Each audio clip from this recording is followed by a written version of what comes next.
What changes?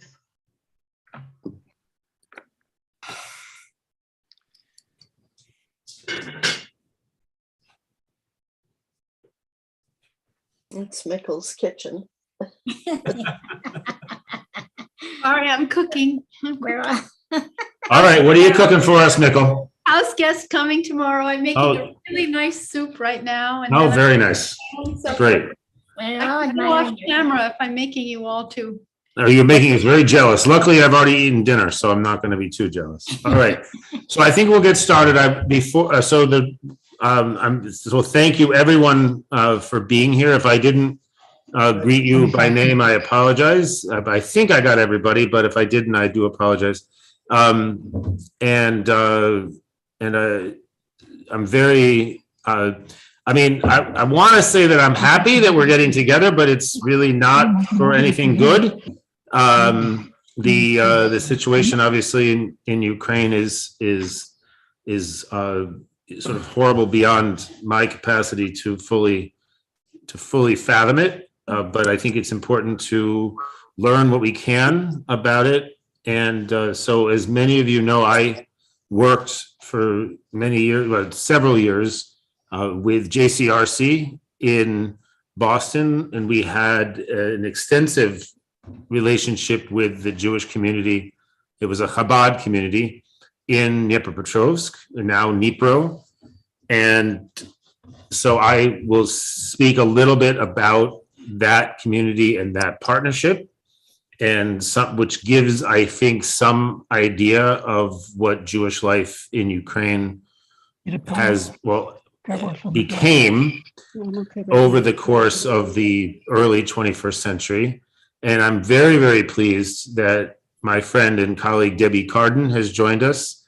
Debbie is the Executive Director of Action for Post-Soviet Jewry, an organization that started now 50 years ago, I think. Yeah, if everyone can mute themselves, that would be great, because there's more of you than usual. And I am, as usual, I am the presenter and the chief muter in charge. So Bet you can mute us all too, yeah. Jim. Oh, that's right. I forgot you can do that. Hold on. I had forgot. Hello, Carol. Nice to see you. That's right. I forgot that I can mute everybody but myself. All right. Oh, and also I'm going to make Debbie into a co-host so she can be ruthless as well. Okay. There we go. And so I will let Debbie describe what Action for Post-Soviet Jewry is doing now.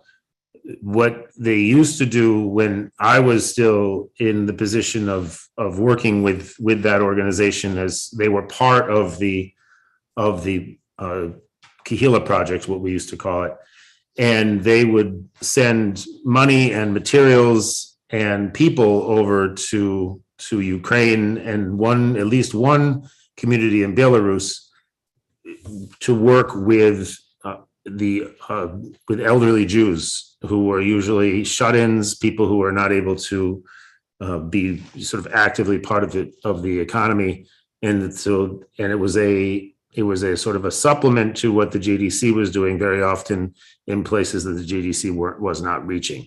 So it's a storied organization. I'll let Debbie say more about it when she speaks. And the reason that I was so excited to have Debbie join us is that Action still has on the ground in Ukraine people, representatives for that organization who are in regular contact. So Debbie has a daily update that she sends out from based on communications from people in various places in Ukraine. So if you're interested in that, I'm sure Debbie will be willing to put the information in the chat, and you can get that daily update. So without further ado, I will. I'll say a little bit, I think, about the situation that was in Ukraine. What is going to be now, obviously, is hard to know. As I think most of us have an idea of Ukraine as a place where Jews could not wait to get out. where the Jews that were there, very many of them sort of decided that they were not going to be particularly active in their Jewish lives. Many of them changed their names. Many of them got their passports changed. The anti-Semitism that had driven so many Jews from that region of the world to the United States in the early part of the 20th century never fully went away. And so there is a perception, and not unreasonable, I think, that Ukraine is a very anti-Semitic place, and why would Jews ever want to be there? And what is it? It's like almost an oxymoron to be a Jew in Ukraine. And the only Jews that are there are either completely disconnected from the Jewish community, they're just Ukrainians, so to speak, or they're old people and who are, in need of a great deal of support from foreign organizations. And that really was not entirely untrue for at the end of the Soviet Union. But what happened at the end of the Soviet Union was that there was this great rush and a great sort of reawakening and reopening of the Soviet space, the post-Soviet space, to all kinds of economic and spiritual opportunity. And Jews, along with non-Jews, I remember being in Russia in the 90s. I was in the central part of Russia, and we met a remarkable number of foreigners there. The vast majority of them were Christian missionaries who were trying to convert these godless communists into good Christians. I think, they had some amount of success in central Russia. In the cities in Ukraine, Jewish, people who were Jewish, who lived in Ukraine, and then Jews from abroad started showing up and started building communities. And so if you're interested in how that started in Dnipropetrovsk, there is a movie which I will send out the Vimeo link for, that was about the Dnipropetrovsk Kehillah project, and it spoke about the beginning of the community in Dnipropetrovsk, which was a few guys in an old synagogue, and then the rabbi came from New York, a Chabad rabbi and his wife. There was no mikveh, there was no, it was not really a usable cemetery. There was no kosher butcher, so if they wanted kosher meat, the rabbi had to, shecht his own chickens. Today, up until before the war, there's now sort of a Jewish empire in Dnipropetrovsk. It has the largest, supposedly, and to my mind, it is the largest Jewish communal building in the world. It's this enormous 7-tower menorah center. And there's property all over town that used to be owned by the Jewish community in pre-war times, and the Jewish community, the current Jewish community, has worked with the government to reclaim that property, and they've made great allies with the other religious groups by showing them, guiding them through the process of reclaiming church lands, say, church stuff for various denominations. The rabbi, built a mikveh.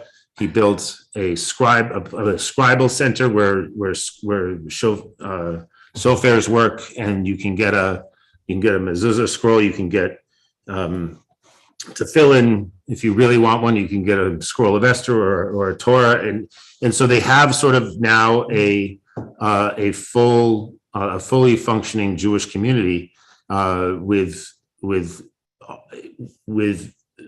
all of the sort of Jewish institutions that are necessary. But I think what's really most remarkable is the degree to which the community has relationships with the city authorities and the commercial.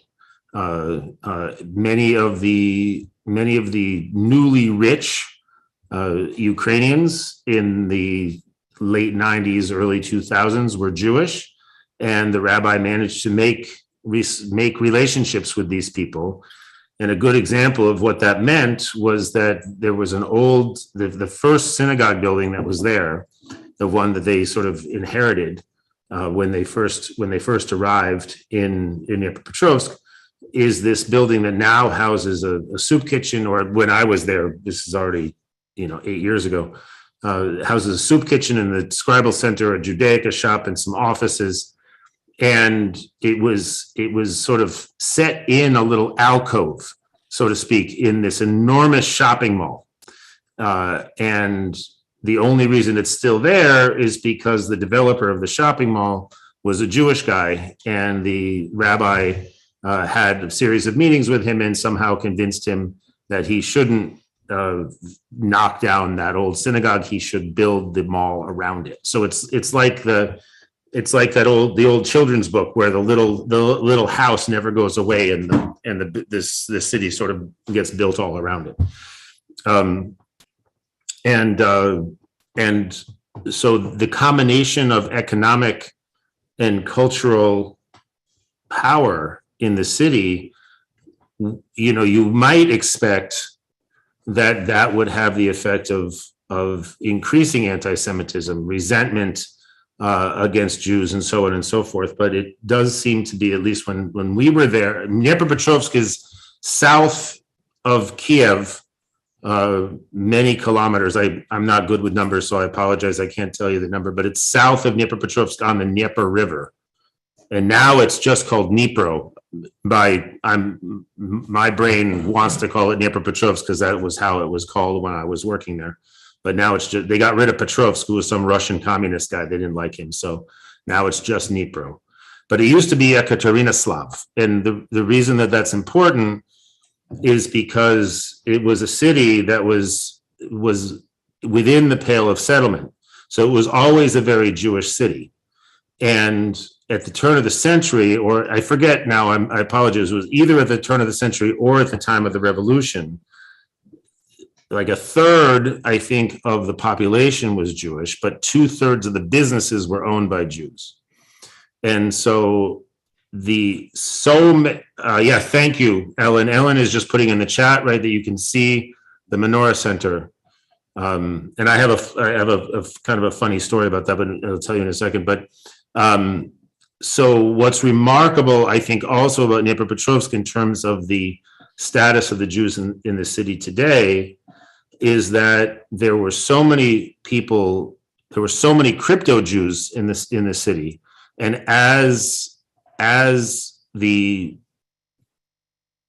community gained prestige and political power, political influence, and financial influence and commercial influence, more and more people realized it would be a good idea to pull that menorah out of the attic and bring it to the rabbi and say, "See, I'm Jewish," to begin to remember that, oh yeah, that we used to have those funny crackers every springtime, right around Easter. These funny crackers would appear, and we would eat those.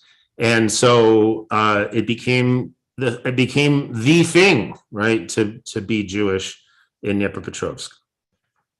So the funny thing about the Menorah Center is that there was, I was in Dnipropetrovsk one Shabbos, and the rabbi, for whatever reason, there was bad timing, and he was called away. And so he asked me if I would do the drash in the synagogue. And I remember it was Bahalotcha, which is the part of the Torah where it talks about Aaron and lighting the menorah in the temple and keeping the menorah lit on a regular basis. And I made a comparison between that and the Menorah Center, and no one had ever done that. And so the people in the synagogue were amazed. Oh my God, why did we never even think of that? So anyway, all right. So that I think is more or less enough, and I'm very happy to answer questions after Debbie's spoken. The only thing I would just want to add, because I want to make sure that I'm not leaving the impression that it's some sort of a paradise there. On one hand, right, there's a way in which, I always felt that Dnipropetrovsk was a great place to bring American Jews, because here was a Jewish community where Judaism had essentially been stripped away from them, made impossible. And when they found it again, right, their joy in being Jewish was, at least when I was there again, was so unvarnished and so genuine and so just touching and amazing to see, that when we would bring young American Jews there, they would catch this kind of virus of Judaism there. They would get so excited. And I remember we would bring groups of young leaders, and I remember talking to one of the young leaders, I think it was like 2 years after we had gone, and they had Shabbat dinner, this little group, not everyone every Shabbat, but this group of people that had been there had Shabbat dinner for 2 years running, every Shabbat. That was the sort of effect of these Jews on the young American Jews. On the other hand, it's a Chabad community. The Dnipropetrovsk was the birthplace of the last Lubavitcher Rebbe's father. And so Chabad, even though they have to put up with other kinds of Jews in other cities in Ukraine, right, they weren't going to put up with any other kind of Jews in Ukraine now, in Dnipropetrovsk now. So there again, I don't know what about now, but Reform Jews, conservative Jews, modern Orthodox Jews, not welcome. It was a Chabad and only Chabad. So I'm going to turn it over to Debbie now, and feel free to think of questions. If you are afraid you're going to forget them, put them in the chat. Otherwise, I will be happy to answer them after. So Debbie. Thank you, Jim, and thank you everybody for being here tonight to listen. Can everybody hear me okay? I always feel like never know how it's going. I just want to give one shout out to Barbara, who's on the Zoom tonight. She's Action's board president and has traveled to Dnipro at, I don't know, over a dozen times, maybe even more. I always forget, but she's an incredibly supportive Action person, and so excited to see a known face here. Lots of friendly faces. Let me just tell you a little bit briefly about Action, where it was, where it is, and then I'll go into what we're doing right now in Ukraine.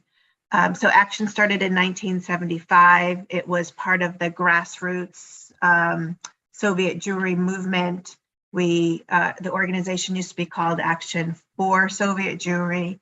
We did a lot of amazing work in those years, strong activism, helping people in the Soviet Union and helping them get out. And it was a very strong and vibrant organization.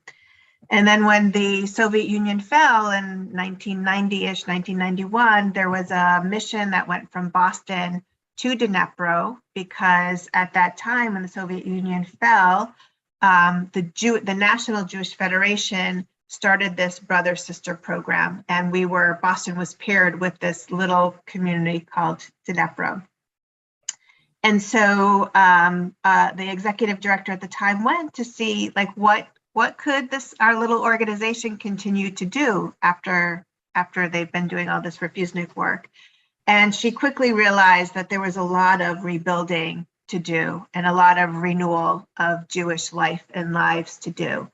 And so knowing that Boston was kind of taking care of Dnipro, Action started working with a number of communities outside of Dnipro. So over the years, we've worked with about 20 different communities mostly throughout central and southern Ukraine.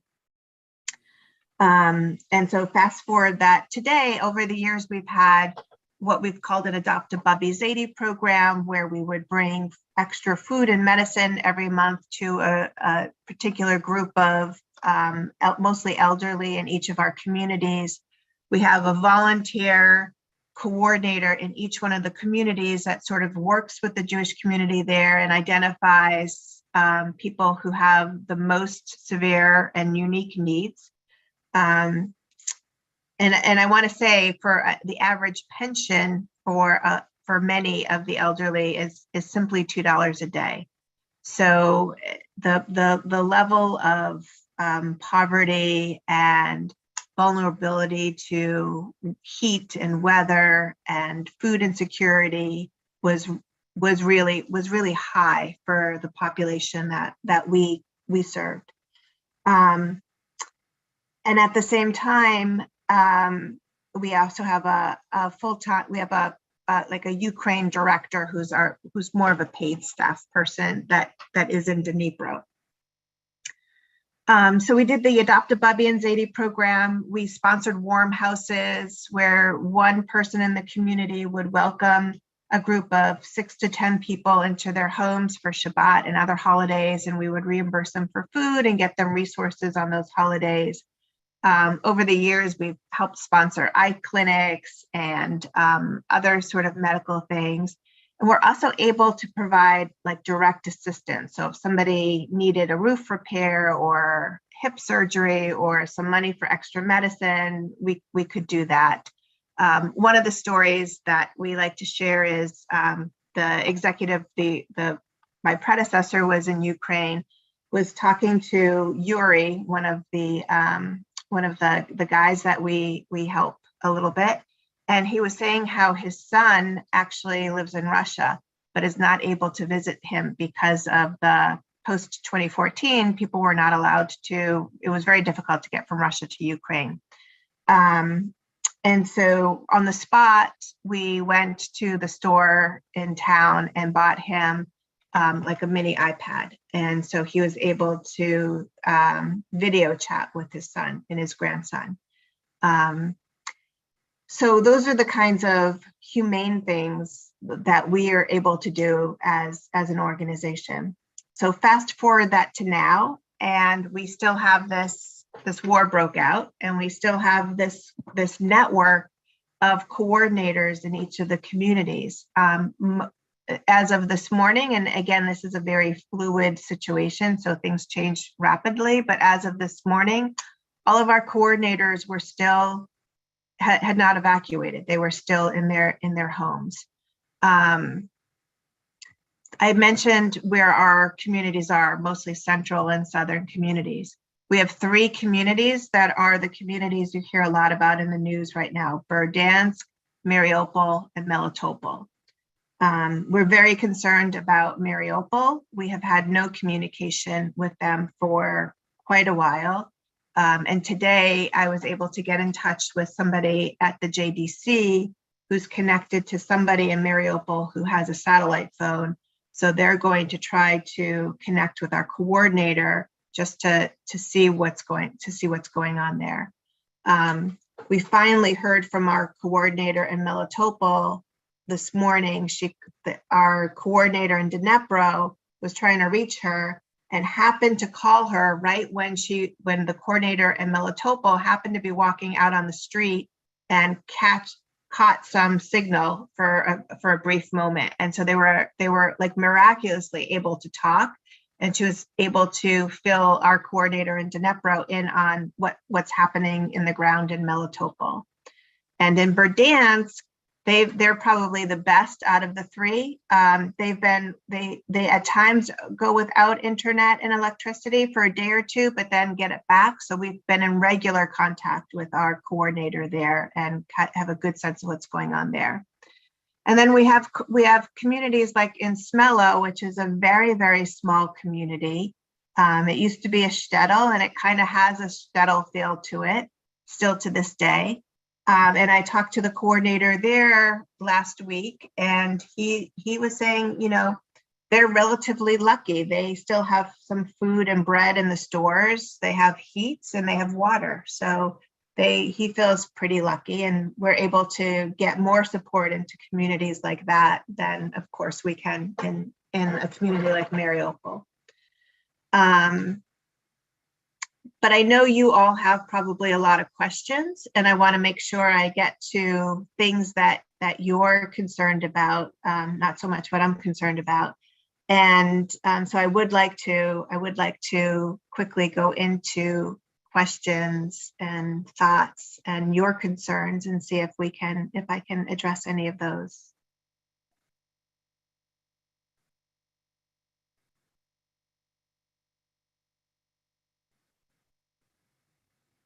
So I think what we'll do is I'll ask people to raise their hand electronically, and if you don't know how to do that, you can gesticulate wildly, and I will try to respond. But as Debbie said, please do feel free to, if you have questions or reflections, please feel free to share them with us. And I know that both Debbie and I would be very happy to respond.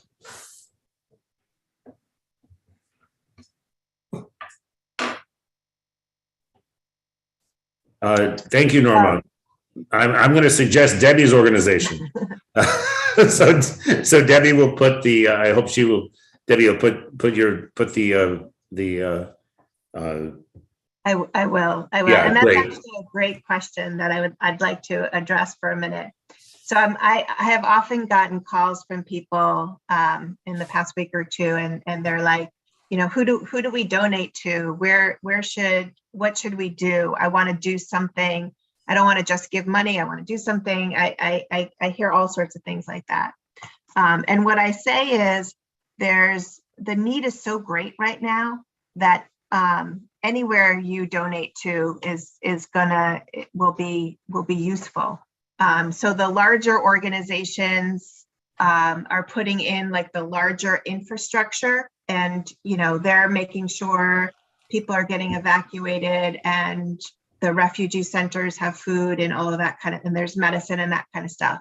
And then we're kind of the smaller person to person kind of organization. So when you donate to us, we can, when our Carde in Smela calls me and says he has 3 elderly people who need some medicine, can I send him some money so he can go buy medicine? We can do that like immediately, very quickly. There's no paperwork to fill out. There's no anything. We just do it. And especially during now, we're really just doing that kind of thing.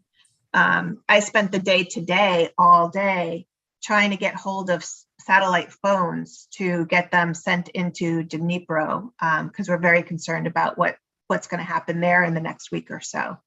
And so we can do that. Like I can make sure that the people on the ground that we know need to have these forms of communication can get those communications. We're also starting we also have an Amazon wish list.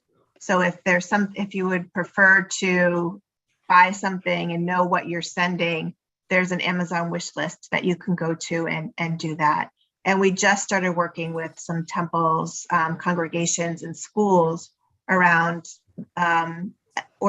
putting together soup bags and activity kits for children and activity kits for elders. So there's like 4 different levels of ways to get involved. And I would be remiss if I didn't advocate for all of you to find a way to contact your legislators and say, thank you for the support that you're sending. And we're really worried about the elderly who are getting left there. We're very worried about the elderly or anybody that needs a medical evacuation. And there's no system for that right now. And so please make sure that the humanitarian aid also includes the more fragile population as well. Sorry, somehow Debbie unmuted my dog. I'm not quite sure how that happened. Mystical powers. Exactly. So, in addition to Action, 2 of the bigger organizations would be HIAS the JDC and CJP in Boston also has a special Ukraine fund, which goes to the JDC. So those are other options. But Debbie, I'm hoping you'll put in the chat is the wish list available on the website? Is that how? Yeah. So when you go to the website, there's 3 buttons on top. One is to donate, one is to learn more about action, and one is to get to the wish list. Thank you.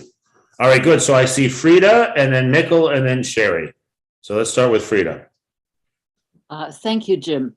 I apologize for not appearing in a picture, but I've had a tough day and exhausted.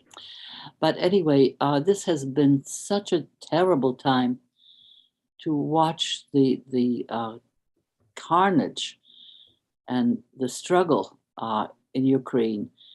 And my heart is just absolutely just agitated because, you know, I don't wish that on anybody. And, you know, certainly Ukraine it's kind of looks like it has become different from what I remember during World War II. During World War II, the Ukrainians were the most cruel and the most anti-Semitic guards that the German Nazis hired for the camps. And I experienced that both in the labor camp and also in Auschwitz.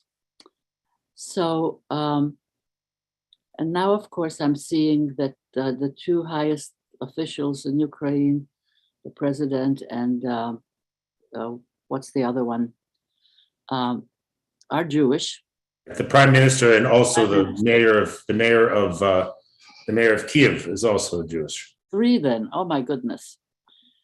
So, of course, things seem to be different, but I'm also curious to know from personal experience that you, Jim, and you, Debbie, may have had. What is the general attitude and sentiment towards Jews in Ukraine at this point? And how do you explain the change, if there is really a change? I think that's a great question. I'm not sure I can explain the change, but I will share what I have seen. You know, our organization for many years chronicled anti-Semitism in Ukraine. We had files and files and files of it. So I hear what you're saying. I want to acknowledge that there was times where things were horrific in Ukraine. You know, one of the reasons is when the pogroms happened in the early 1900s, a lot of the people that were doing physical harm to the Jews were teenagers at the time.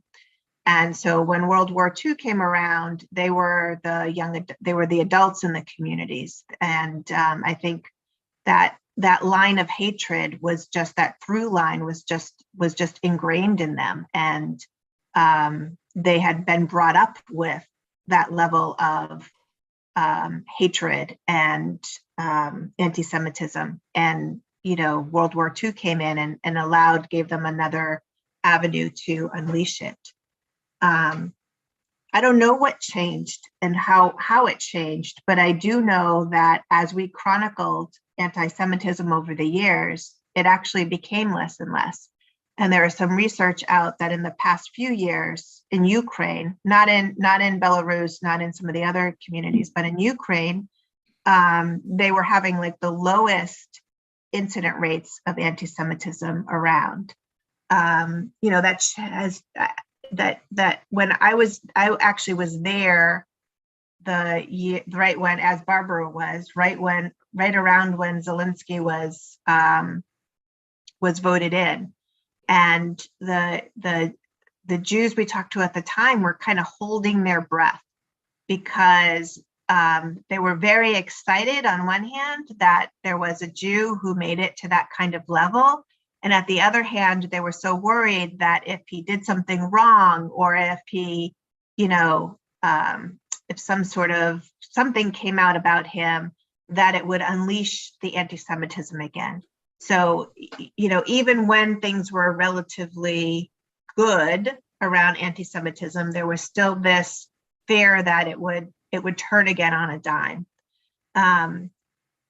Right before this conflict, right before the war, in Dnipro, they had some anti-Semitism. They had the menorah, the Hanukkah from at Hanukkah that's out in the thing was destroyed, was tipped over, and that happened like across a number of communities.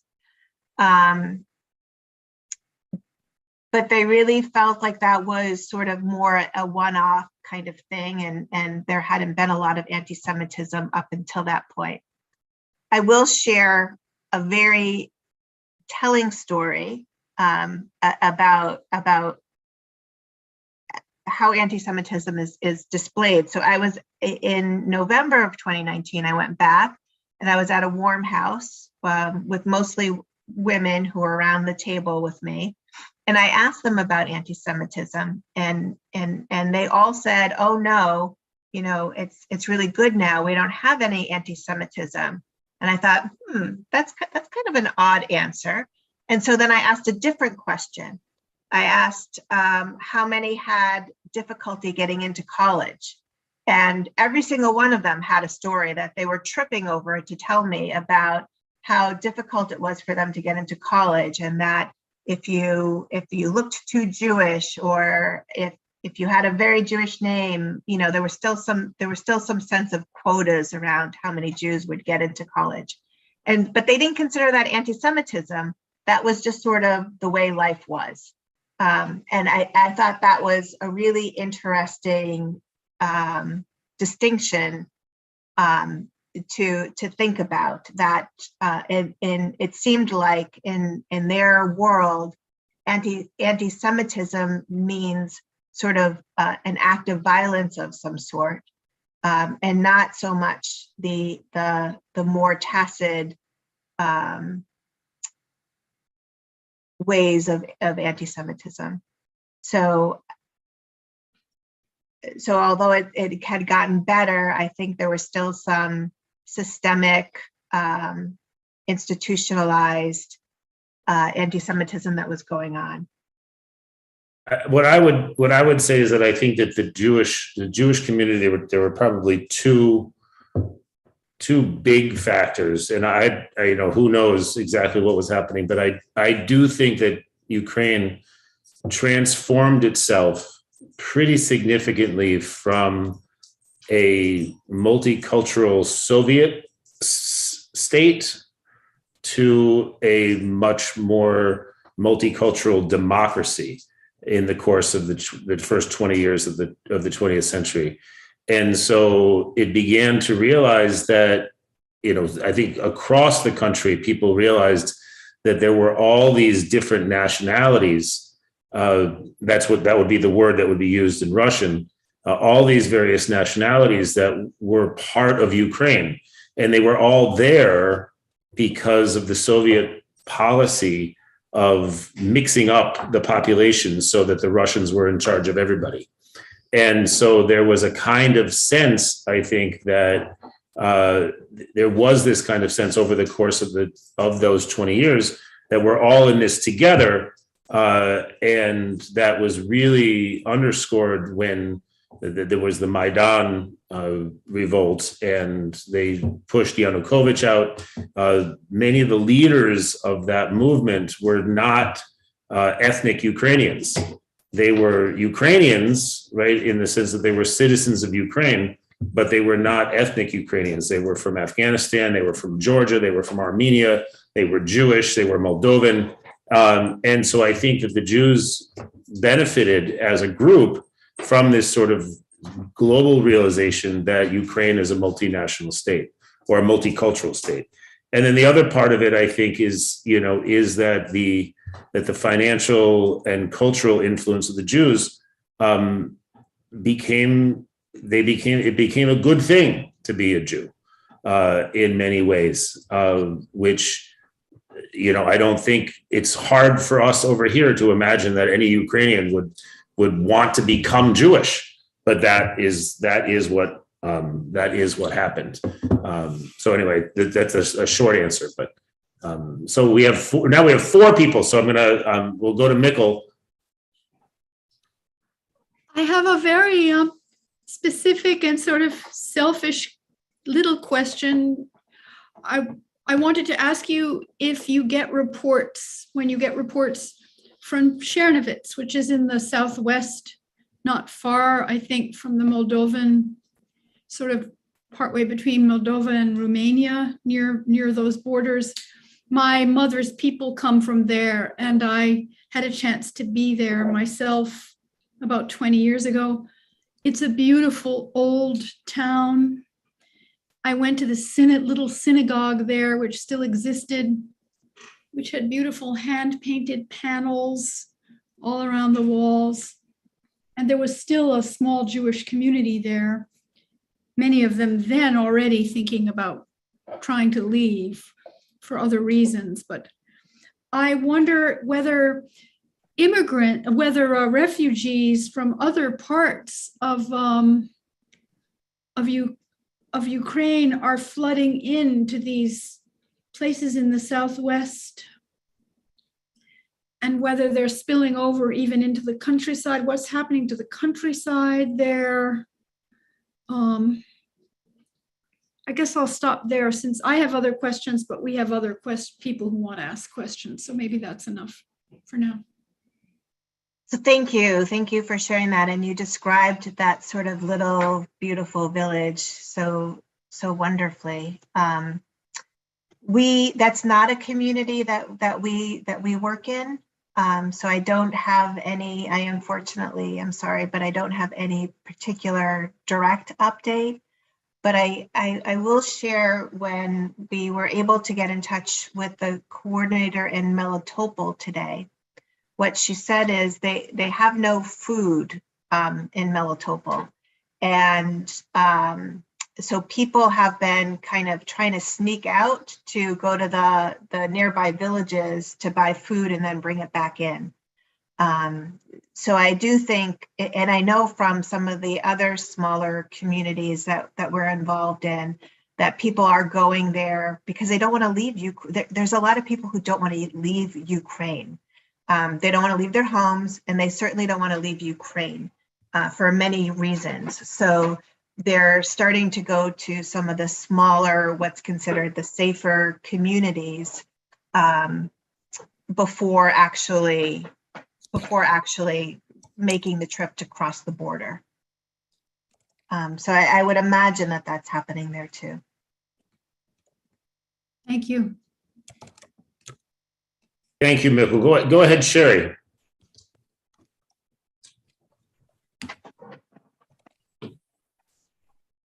Well, actually, Frida kind of asked my question, and I was interested in the whole mixed picture of Ukraine. And my grandfather came from Ukraine, and I was saying to my brother, if it weren't the fact that if he hadn't come over to America, we would be there now. And then I passed somebody on the street who turned out to have been a member of Worship and Study and also had family in Ukraine. And he said, yeah, but if he hadn't come over and you were still there, you might be dead now. And it was, it's kind of a reflection of the mixed history. Well, that we know the history, but the mixture of feelings towards Ukraine, because you can't forget that aspect.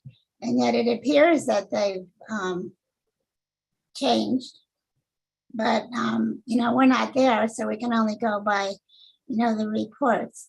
And then of course it's so moving to see the Jewish president and prime minister or whatever he is. And but Jim and I saw a program sponsored by Jewish Theological Seminary, where they talked about other Jewish, I don't know how to communities that have representation there besides Chabad. And I was amazed to hear that there was even, that there's a conservative congregation, and there's also a Camp Ramah in Ukraine. And presently they're using that physical space for, relief efforts or whatever. But I just had that same question, and I think you pretty much covered it. That how things changed. But I just wanted to share that feeling of the mixture of feelings towards them. I think Yeah, that matters. 100%. Oh, Go ahead, Debbie. I was gonna say there was a great movie that the Jewish Film Festival had this past season. I was a speaker at the talk back afterwards. It's called Shettlers, and it explores exactly what you're talking about, Sherry. Is this relationship between Jews and their non-Jewish neighbors, and it's actually it's a very beautiful movie, and it's if anybody can, I don't know how you see it. I can try to find the link to it, but it's a really great story about a few different villages, and many of the villages there's no Jews left now, and they went back and they talked to the non-Jews that are still there, and what impact the Jews had on them. So I think there's a part of that too. When you live next to somebody for so long in small villages, you form a sense of community. I would also say that there's a lot of mixed marriages, not so much in the Chabad world, but like there's a lot of mixed marriages. And as Jim said, a lot of people, have over the last 20 or 30 years to sort of like come out and realize that they were Jewish. They found the menorah in the attic. They found the Shabbat candles being hidden someplace. And so they were already involved in the non-Jewish world in Ukraine, and then added in their Jewish identity. So some of that mixing, I think, organically helps in that acceptance of Jews. Would you say that Ukrainians are trying to reclaim the Jewish history, or their Jewish, to bring back? I mean, I would say yes. I think that obviously there's a lot of work to do, and like many other places, it's not always easy to get folks to fully grapple with the real history of anti-Semitism. Just like we see here. Right, people don't want to deal with the reality of racial oppression and caste and Jim Crow. Right, we want to pretend that somehow everything is better now. We don't have to think about that. So certainly there are those types of people in Ukraine as well. But yeah, I would echo Debbie. I think that in many cases, if you scratch Ukrainian, you find a Jew, and obviously vice versa as well. And so there's just a lot. I think that's another piece of it, is a lot of people realize that those two groups in particular are so intertwined. Go ahead, Sid. Are there any Jews in Chortkov or in Rovna?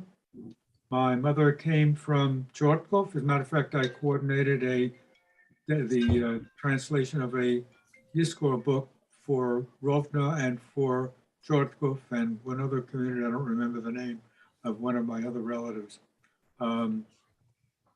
My uncle did not go across with his mother, and he remained until 1940. He left his son with he had a lumberyard. He left his son with the manager of the lumberyard, who turned them in to the Nazis. My uncle and his wife, who were hiding in the woods, they told them about them too, and they were all killed. It's horrible. Thank you for. I am not familiar, Sydney. Thank you for that. Debbie, I don't know if you're familiar with those towns. I'm not. maybe, what was the one that was the chur sounding one? Chortkov, Chortkiv. Cherkiv? It was Chortkov, it's now Chortkiv. So what I can do, I can share my screen, right? I can let you share the screen. Okay. Give me a second. Oh, I can share. It says I can share. Yeah, Oh. she's a co. Because you gave me a co-host. There we go. Okay, go for it. So can you all see that? This Yep. is this Yeah. is on our website, but this is sort of a map of all of the communities that Action works within. This is further east. It's all about over here near Lviv. Yeah, so we don't, that has actually, yeah, we don't do a lot. Lviv is up here, I think, someplace. And as you can see, we're really mostly in central and the southern part of because again, we started with Dnepro and we've kind of worked out around Dnepro. So you can see like Dnepro is kind of right here in the middle, and our communities have sort of gone around Dnepro. Go ahead, Deanna.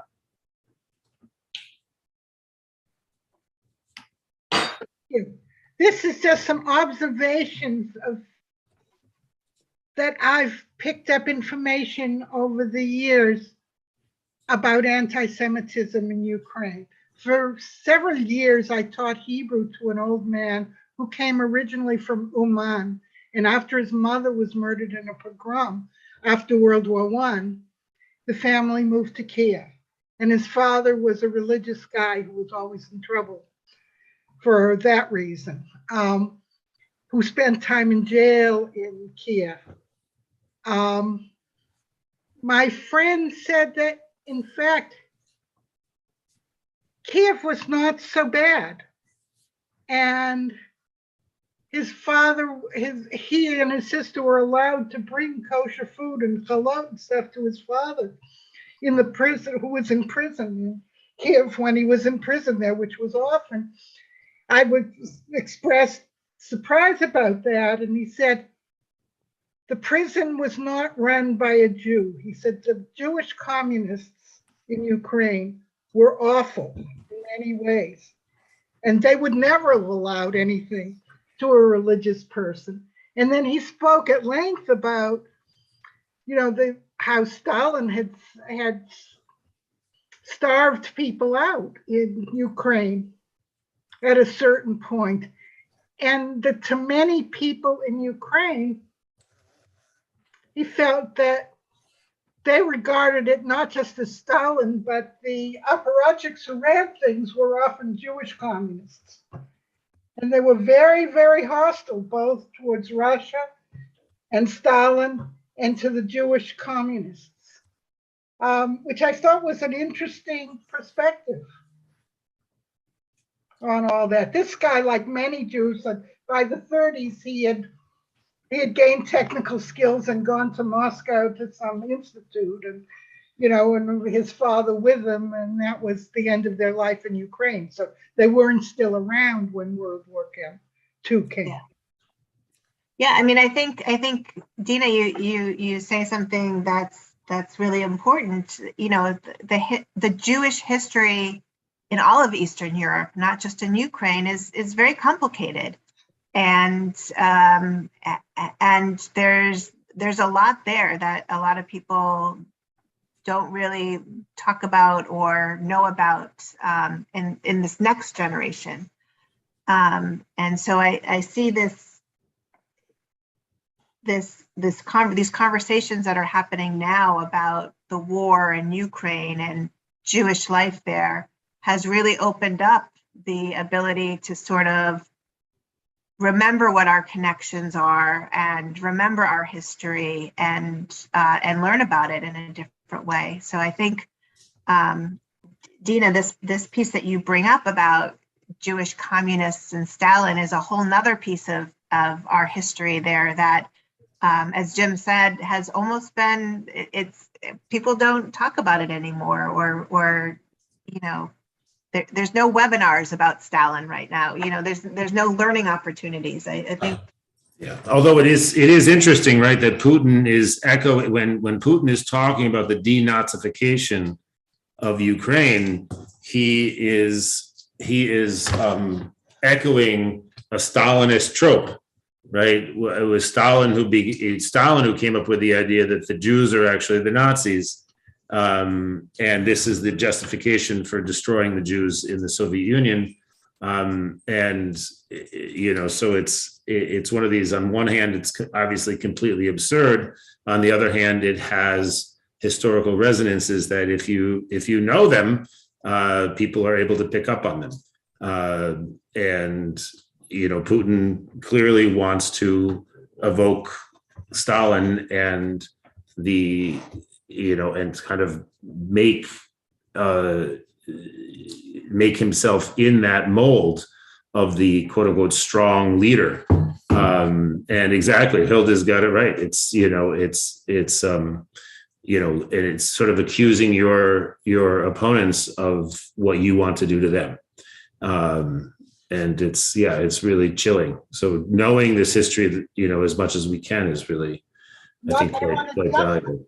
I don't want to justify it, God forbid, but it wasn't for nothing that certain Ukrainians kind of welcomed the Nazis because they weren't Stalin.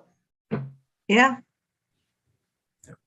All right, so I see that it's 8:30 on the dot, and I saw that Mikkel had another quick question. I'm going to be very interested, as you are, Mikkel, to see what the effect of the Zelensky presidency will be on the Ukrainian national character. And I think part of it has to do, obviously, with him being Jewish, but a lot of it just, I think, has to do with him somehow growing into his role as a wartime leader. Also, from the perspective of anti-Semitism, the fact that in some sense the patriot in chief of Ukraine is a Jew. I think that's I think that's really important, and I think that was one of the things that I was trying to get at before, but I think you put it even better, right? Is that there has been a major shift, and it's really interesting that in this country there is a whole group in our polity who has basically decided that even though a former president is essentially, to my mind, a traitor, right? That people who don't look like him can't truly be patriots. Whereas the Ukrainians seem to understand that an person of Afghan heritage, a person of Moldovan heritage, a person of Jewish heritage can be a fully fledged Ukrainian patriot. And that is actually what matters, not their nationality. So we'll see. Does that last after the Zelensky presidency? Right. As soon as Barack Obama was out of office, right, we have had a terrible backsliding in this country. With sort of a racial reckoning. That to what degree it's connected to the presidency of Barack Obama, we're still waiting to sort of figure all that out. Right. And we'll see, will something like that, God forbid, happen in Ukraine? Who knows? But it's early to tell, because who knows what's going to happen to Ukraine even in the short term. Anyway, in any case, any last questions for Debbie while we have her? Not a question, but instead of saying anti-Semitism, I think this discrimination might have been a better question, because they may not understand really what anti-Semitism is. Exactly. I think that you nailed it perfectly. Yeah. You perfectly. I just want to end with saying thank you for coming and listening. Oh, did you have a question, Sherry? Well, we didn't talk at all about the relationship of Israel to Ukraine now. And maybe that's a topic for another discussion. I think yes. I think and I think right. Harold brings up. I would say let's talk about that another time. Just because it's a very one thing I was going to say in response to your question before, is that there is actually a rabbinical student at JTS who is, I think she's actually ethnically Russian, but she lives in Ukraine, and she's planning to go back to Ukraine to be a conservative rabbi. And I've met her a few times, and she is a remarkable, remarkable woman. And so, Jewish life in Ukraine is not in Jewish life in Dnipropetrovsk may be limited to Chabad. Jewish life in Ukraine by no means is. And what Harold just wrote, right, is very, very important. That so many people who lived through the war, especially if they were in Ukraine or Russia or any of the places, right, that these scenes of destruction, these scenes of evacuation, are in many cases re-traumatizing for people who went through similar experiences as young people. And so I think to be aware of that, right, and to be sensitive to that, and also to really commit ourselves to learning this history as much as we can. But I really want to thank Debbie so much for being here, and all of you for being here to learn and to listen and to ask and reflect. But I'm very grateful, Debbie, that you made the time to be with us. Well, thank you. Of course, Jim, thank you. And again, thank you all for showing up and listening, and for caring. I mean, that's what this is all about. Thank you. Thank you for having this program. Thanks. Bye, Jim. Bye-bye, Debbie. Thank you. Thank you. Where's Frida? Yeah, she's saying. Thank you.